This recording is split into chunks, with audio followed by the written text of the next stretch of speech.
again to our Unit 9 Consumer Theory about microeconomics, and as a topic area 2.1 is price theory. Remember, we are on chapter number 1 about economic of senior 4. It is called price theory. So now the Unit 9 among the price theory is what we call consumer theory.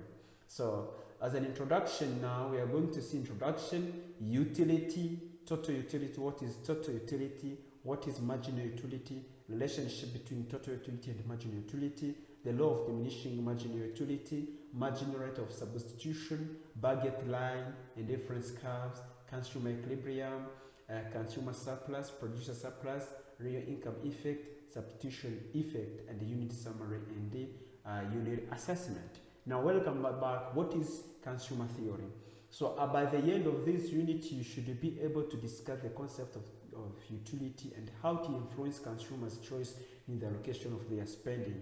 Introduction is you have to see this activity and read it carefully. By an example, let me read it for you and then think about it. With the guidance of your teacher, yes, visit a market near your school. Identify at least 8 products sold in the market. Interact with the different buyers in this market and inquire from them what they have come to buy and why. Make a list like the one below in your exercise box. Yes, buyer 1, 2, 3, 4 up to 8. Item bought 1, 2, 3 up to 8. For what reason was it bought? Did it serve its use? You have to ask those questions.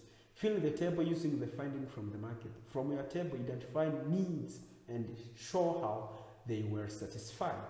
Compare your table with that of other students. Find out if there were consumers, retailers, or wholesalers in the market. Those questions stand for what we are going to see in this unit, consumer theory. So, discovery. A market has several groups of parties. A market has several groups or parties. We have those who come to sell commodities or offer services, and those who buy, those who offer transport, those who offer security services, and government representative, potential investors, potential buyers, and the commodities being exchanged. Hence, a market is a diverse place. It should be noted that the most important party, however, is the buyer. All other parties work towards serving or fulfilling the needs of the buyers. This buyer is also called a customer or consumer. Kuvuga ngo ku isoko tuba dufite abantu benshi. Hari abaje kugurisha, hari abaje kugura, hari abaje kugenzura isoko uko riteye, government, hari benshi babaje gushora mu isoko, ni benshi cyane baba barimo ku isoko. Yes, indi parties ikorana n'abo bantu kugira ngo buzuze ibyo umubaya aba akeneye, ni abo buyer nibo bita customer or consumer. So the consumer producer creates goods and services which are bought by consumers to satisfy their needs. In the chain of distribution, commodities move in various channels from the producer till they eventually reach the consumer. Kuvuga ngo uko commodities zigenda zinyura mu bantu benshi bagiye batandukanye, ziva ku mu producer zikajya ku mu wholesaler. Umuwholesaler ni wa wundi urangura. None umuwholesaler nawe akaranguza umuretailer wa wundi ucuruza anditaye. Noneho zikahita zigera ku mu consumer. That's how it is react. It is like a chain. So channels of distribution. A consumer is a buyer who purchases a commodity for his or her own use. The consumer purchases a good or service to satisfy personal need. The consumer is then last person in the chain of distribution. That's why. Now, what is utility? Utility, as an example, so you are going to carry out the research about utility, total utility, and marginal utility. Different people have different needs. These needs have to be satisfied. Ni ukuvuga ngo abantu benshi baba bakeneye ibyo bakeneye, kandi ibyo bakeneye bagomba kubibona mu buryo bwo kugira ngo bahazwe cyangwa se banyurwe n'ibyo bari bakeneye. Consumers do not buy commodities for the sake of buying them. they purchase commodities to use them to satisfy their needs. So the satisfaction that one derives from consumption of goods or services is what is called utility. Kuvuga ngo utility ni kwa kundi dukenera ibintu none tukabikoresha. Igihe twabikoresha ibyo dukeneye tukanyurwa nabyo, ibyo nibyo bita utility. Kuvuga ngo ni satisfaction derived from the consumption of goods or services. So as a total utility now, this is an example about the total utility. You have to read it carefully. So discovery, when you consume a certain amount of commodity, you derive a certain amount of satisfaction. You will discover them on that activity. This satisfaction is also called utility. Each unit of commodity consumed gives you a certain amount of utility. That is called total utility. Is the satisfaction that is derived from the consumption of all units of a commodity. So for instance, if one person takes one bottle of Coke and another takes 2 bottles, the two may not get the same utility. As you take more and more units of the commodity, total utility goes on increasing, reaches the maximum, and then starts to reduce. This is the illustrations that shows how it reduces. Kuvuga ngo uko dukonsuminze byinshi, ko tuguze byinshi tugera ahantu kuri point y'ahantu duhaga, tugahaga noneho uburyohe byari bidufitiye bugatangira kugabanyuka. Urugero uzarebe wenda iyo uri kurya ibiryo bisanzwe, iyo uri kurya ibiryo bisanzwe ukarya ukagera aho mu nda hahaga ugakomeza ukarya, rimwe na rimwe hari ubwo wifuza no kubigarura ukumva umubiri wanze ko byakira. Iyo point of saturation niyo bita, iyo point aho garukiye kumva uburyo butangiye kugabanyuka kubera ko wahaze, is what we call point of saturation. Is the above illustration total utility increases up to point OQX. This point OQX is called the point of saturation. What is marginal utility? Marginal utility is the additional satisfaction or utility that is derived from the consumption of an additional unit of commodity. Kuvuga ngo twariye turagira none hari ni commodity turi bugongereho imbere yuko tubona utility. Twabonye utility, twabonye satisfaction, ariko hari ni tugiye kongera. Is what we call marginal utility. Those additional one is what we call utility. Now, marginal utility equal to change in total utility over change in quantity. This is illustrated like that. Relationship between total utility and marginal utility. So, referring to the above illustration, stated the nature of marginal utility at Q1 and Q2, Q3. So the relationship between total utility and marginal utility is such that when total utility is increasing, marginal utility is decreasing. Kuvuga ngo uko total utility yiyongera niko marginal utility nayo igabanyuka. When total utility is at maximum, marginal utility is 0. Igihe rero total utility is iri maximum kuri ya point of saturation, ntuzayo marginal utility ibiri 0. When total utility is decreasing, marginal utility is negative. Yes, that's how it looks. It is illustrated like this. So this utility now is the negative of this dissatisfaction that is derived from the overconsumption of goods or services. Kuvuga ngo this utility no kudahaza. Kuvuga ngo ushobora kugura ikintu nkiguhaza, ibyo washakaga kuyikoresha ntunyurwe nabyo. For instance, if you consume too much soda to the extent of vomiting, you will have gone into dissatisfaction. Kuvuga ngo nunywa fanta cyangwa se ukanywa ji cyane ukagera kuri ya level yo kumva wayigarura waruka, icyo gihe nawe ubugeze muri dissatisfaction cyangwa se disutility. The law of diminishing marginal utility. What is the law of diminishing marginal utility? Read this carefully and then you answer the questions. The law of diminishing marginal utility stated that as more and more units of commodity are consumed, the satisfaction from each extra unit goes on reducing. That's why it is called law of diminishing marginal utility. This is what we call the law of marginal utility. Yes, this one. marginal utility. The law of diminishing marginal utility states that as more and more units of commodity are consumed, so the satisfaction of each extra unit goes on reducing. So, assuming that the consumer's taste for the commodity remain constant and that aims at maximizing satisfaction. When more and more units of commodity are consumed in succession, the marginal utility from each extra unit diminishes. Refer to the table you filled in activity 9.5 and study the marginal utility figures. As the quantity of the commodity increases, the marginal utility reduces, becomes zero, and goes to the negative. Yeah. So, marginal rate of substitution. What is the marginal rate of substitution? It should be noted that when consumption of one commodity is increased, then consumption of the other reduces. Satisfaction from one commodity is increased at the expenses of the other. Consumption of the commodity is substituted with the other. The amount of the commodity that has to be foregone in order to obtain an extra unit of the other is what is called the marginal rate of substitution. Did you understand the meaning?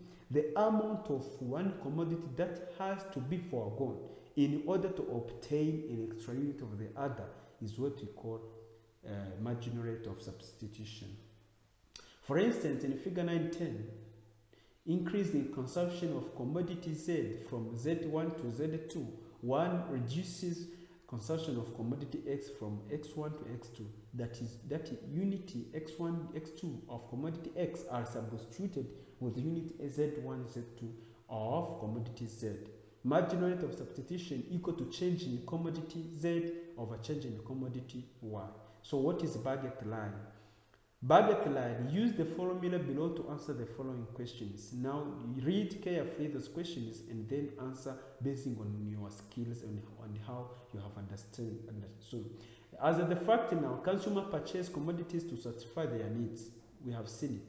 They aim at maximizing utility. Kuvuga ngo intego y'umuconsumer no guhaza kajya guhaha agakoresha ibyo yahashye ku buryo yarabikeneyemo. The quantity that they buy depends on the level of their income and the price of the commodities. So now a budget line is a line that shows various combinations of two commodities that the consumer can purchase using his or her fixed income. None ukoresheje amafaranga y'umu consumers. Ni ukuvuga ngo budget line ni umurongo ugaragaza ihuriro rya commodity ebyiri umuconsumer yakagombye kugura cyangwa se ashobora kugura akoresheje ayo mafaranga income. Yeah, it is illustrated like that. You can see how it is illustrated. So, this is what we call budget line. A change in the consumer's income at a constant price shifts the position of the budget line. Increase in the consumer's income shifts the budget line to the right, while decrease in the consumer's income shifts the budget line to the left. So, as an activity, referring to activity 9.8 part C and D, discuss in your groups your findings. Plot on the graph to represent the findings above. So this is what we call the budget line. It's about the two commodities that can be bought by consumers using his or her own income, fixed income. Yeah, indifference curves. What is indifference curves? In a group of 5, carry out the research from the internet and the library books on the indifference curve and the features of difference curves. Illustrate your findings. As a discovery, you will see that an indifference curve is a curve that shows a various combination of two commodities that give the consumer equal satisfaction. Uraza gusanga nuko mu bushakashatsi uri bukore uraza gusanga yuko indifference curve igaragaza combination ebyiri cyangwa se ihuriro rya commodity ebyiri zihereza consumer satisfaction ingana cyangwa se zimuhaza mu buryo bungana. So an example is shown below. The consumption of any combination of the two commodities that lie along the curve gives the same unity of utility. That curve that combine those two commodities is what we call a difference curve. We have features of a difference curve. A difference curves are convex to the origin. Kuvuga ngo ntagifata origin. Ni kuvuga ngo iri convex nk'uko muri kuyireba aho ngaho. Iragoramye ukuntu. Yeah. So indifference curves are parallel to each other. For example, two indifference curves cannot meet. Kuvuga ngo indifference curve kwa yare ebyiri ntabwo zishobora guhura. Indifference curves do not touch the x or y axis. No kuvuga ngo ntabwo tena indifference curve ikora kuri x axis cyangwa se kuri y axis, except when the two commodities x and z are complete substitutes. Keretse igihe zombi izo commodity zombi x and z ziri substitute. Good. So many indifference curves on the same graph make up a different map. Kuvuga ngo igihe tuzasanga indifference curves ari nyinshi cyane muri graph imwe, icyo gihe tuzaba dufite iyo bita indifference map. All combination along the indifference curve give the same satisfaction. Izo zose zikaba zitanga the same satisfaction to the consumers. Point A, the consumer takes Z1 units of the commodity Z and X1 units of commodity X in a combination of X1, X2. So, yeah, the utility gained at point A is equal to what is gained at point B. That Y is equal satisfaction. Yeah. This is an example of illustration about the indifference map. Because we have too many indifference curves. We have indifference curve 0, indifference 1, 2, 3. Those a combination of those curves, indifference curves, is what we call indifference map. Yeah. Consumer equilibrium. What is the consumer equilibrium? We have seen in unit 7, equilibrium. What is the equilibrium? The consumer equilibrium. The consumer aims at maximizing satisfaction, as we have seen, at lowest possible cost. The consumer has to ensure that he or she uses less of the available income that enjoys maximally. So consumer equilibrium occurs when the consumer gets maximum equal to satisfaction from each unit of his or her income spent on consumption. Ni ukuvuga consumer equilibrium iba igihe consumer gets maximum equal satisfaction from each unit. Kuvuga ngo buri unit yose aguze akabonaho satisfaction binyuze muri income ye yagiye atanga kuri iyo unit. A, the utility approach. B, the indifference curve approach. Those are approaches that explain how consumer equilibrium occur. So A, the utility approach. In this approach, the consumer is in equilibrium when the marginal utility derived from spending unit her income on unit commodity X is equal to the marginal utility got from spending his income on commodity Y. Thus, MU over PX equal to MU over Y over PY equal to MUN over PN. Remember, P is price, M marginal utility. So, marginal utility from commodity, marginal utility from commodity Y, marginal price for commodity X. Yeah, it is like that. It is the meaning of those formula of equilibrium, consumer equilibrium. If the above situation is fulfilled, the consumer is in equilibrium. So B, the indifference curve approach. In this approach, consumer equilibrium occurs at a point where the indifference curve is tangent to the baguette line. Kuvuga muri indifference curve approach, igihe consumer equilibrium iba mu gihe indifference curve imwe yakoze kuri baguette line. Remember, baguette line is a line that shows the various combination of two commodities that a consumer can buy or can purchase using its own income. Igihe rero byabaye tangent, indifference curve yabaye tangent kuri baguette line, icyo gihe consumer is in equilibrium. Yeah, that is this is the point that describe the graph. Please read it carefully. So, consumer surplus. Now, what is the consumer surplus? Read carefully these examples, and the fact is below, as we are going to see. Consumer surplus refer to the difference between the price that the consumer is ready and willing to pay for a commodity and what he actually pays. Consumer surplus ni tandukaniro riri hagati y'igiciro umuconsumer yiteguye kwishyuraho commodity runaka n'icyo yishyuye. Iyo tandukaniro riri hagati iyo bita consumer surplus. So it is difference between the total utility that consumer derives from the consumption of commodity and the utility that he or she pays for. So that's the meaning of yes. For example, about the consumer surplus. For instance, if consumer goes to the market to buy sugar and he is willing to pay magana atanu, kuvuga ngo niba umuntu agiye ku isoko akaba agiye guhaha guhaha isukari, noneho akaba afite ubushake bwo kwishyura amafaranga magana atanu kuri iyo sukari ku kilo kimwe, it implies that the consumer knows that he or she will get utility equivalent to the amount paid. Kuvuga ngo arahita abona utility ingana n'amafaranga yatanze. If the consumer consider that the utility from the commodity bought is less, he or she will not be willing to pay the 500 Rwanda francs for it. Kuvuga ngo ni ibyo yatekerezaga nasanga bibiri munsi ibyo yashakaga, ibyo gihe ntabwo ari bubone ubushake bwo kuba yagura ibyo yifuzaga. Suppose the above consumer reaches the market and finds the price for unit is 300 Rwanda francs and pays it. This implies that the consumer will still enjoy the utility expected at first, so there will be a surplus of 200, that is 500 minus 300 equal to 200. No kuvuga ngo icyo bishatse kuvuga, niba we nari guteganya gutanga magana atanu ku kilo kimwe cy'isukari, noneho akagera agasanga ikiro ni magana atatu, arabigura ni magana atatu, urukumva araba asigaranye magana abiri, ubwo magana abiri aritwa surplus. Bishatse kuvuga ko arimo ya magana atanu yateganyaga ukuyemo na magana atatu yayiguzeho. Icyo gihe rero iyo difference between that one is what we call consumer surplus. Is what we call consumer surplus. Your difference between those prices is what we call consumer surplus. So what is producer surplus now?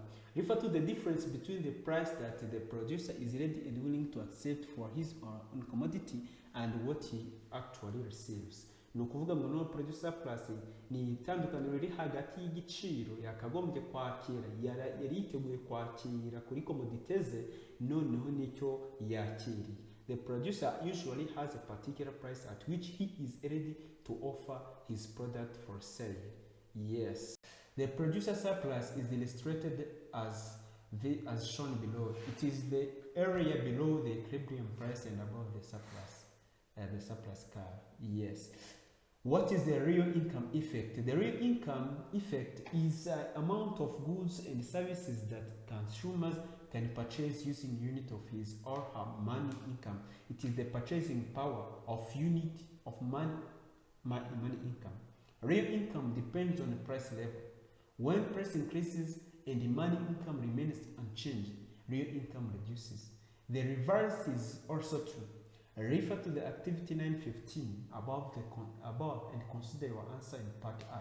Then examine the changes that took place in real income when price changed in party item. You are going to refer to these questions and then you will understand what is real income effect. Substitution effect. What is the substitution effect? Substitution effect, as an example, you have to read it. So is the response of consumers to the commodity whose price has changed while that of its close substitute remains constant. In activity 916, those above questions, decrease in the price of close up from 1,500 Rwanda francs to 700 Rwanda francs per unit makes it cheap compared to Colgate, whose price has remained constant at 1,500 Rwanda francs. The effect will be that some consumers will shift their demand from Colgate, yes, which is expensive, to close up, which has become cheap. If that is the case, the quantity demanded of close up shall increase while that of Colgate shall reduce. As I recall now, consumer equilibrium takes into account the consumer's income level, price level, and utility. Households needs to maximize utility from their expenditure. Total consumption expenditure increase with increase in total population. It is important to maintain a manageable expenditure by keeping household population very low through family planning. In a group of 4, suggest methods that the government can use to reduce the rate of population growth rate and make class presentation. Thank you very much. We have seen as a summary, unit summary, we have seen utility as the satisfaction that one derives from consumption of goods or services. Dr. Utility, we have seen that the satisfaction that is derived from the consumption of all units of a commodity. Marginal utility, the additional satisfaction that is derived from the consumption of an additional unit of commodity. And we have seen that the law of diminishing marginal rate of substitution states that as more and more units of commodity are consumed, the satisfaction from each extra unit goes on reducing. We have seen what is budget lag, we have seen what is a difference curve, we have seen what is marginal rate of substitution, and we have seen that consumer equilibrium, that is occur when the consumer gets maximum equal satisfaction from each unit of his income spent on consumption. We have seen about consumer surplus, and we have seen what is producer surplus, and we have seen income effect and substitution effect. So as an assessment now, you have to read this assessment based on knowledge of what we have discovered in this unit, and then answer it as a practicing what you are going to do in national exams or other exams that we meet with. So thank you very much. I was your teacher, Magenerate, and remember to subscribe, share with your colleagues this YouTube channel, and give a comment. And if you have questions, then you can answer those questions. If you meet with the barriers, you can ask and they respond you in timely manner. Thank you very much, and give like if you have liked what we are doing, and how we are helping the students, and how we are helping you to analyze the economics as usual life.